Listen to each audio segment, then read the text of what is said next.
Ration card प्रसंग में सरकार को कटाक्ष कले बीजेडी विधायक अरुण साहू विधानसभा कहले 50 लाख भूत राशन कार्डधारी धरीछु कुआड़े गले माने एमानंको कथागुड़िक पूरा फॉल्स भूत कि डाहाणी बाहरिले नाही जीए बाहरे रहुछंती सेमाने ई केवाईसी करि पारि नाहंती सेमानंकु कहउछंती कि जो जोर रे कहउछंती ता पुणी बिना तथ्य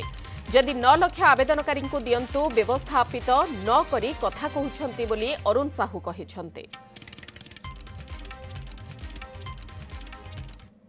ए सरकार तो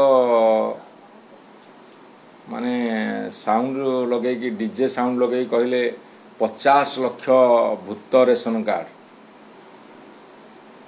भूत बाहरलानी कि डाहाणी बाहरलानी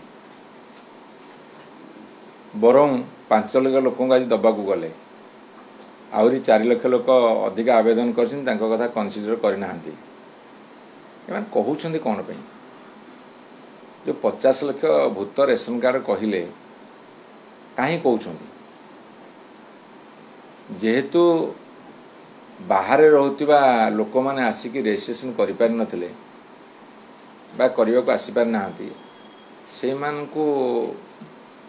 वर्तमान पे से माने नै नाहंती आ ताकू जदि कोई भूत रेशन कार्ड आपन टे मने पकांदो ए माने कहउछंती जो जोरे बिना तथ्य रे बिना सत्य रे से माने टे होश को आसंदो।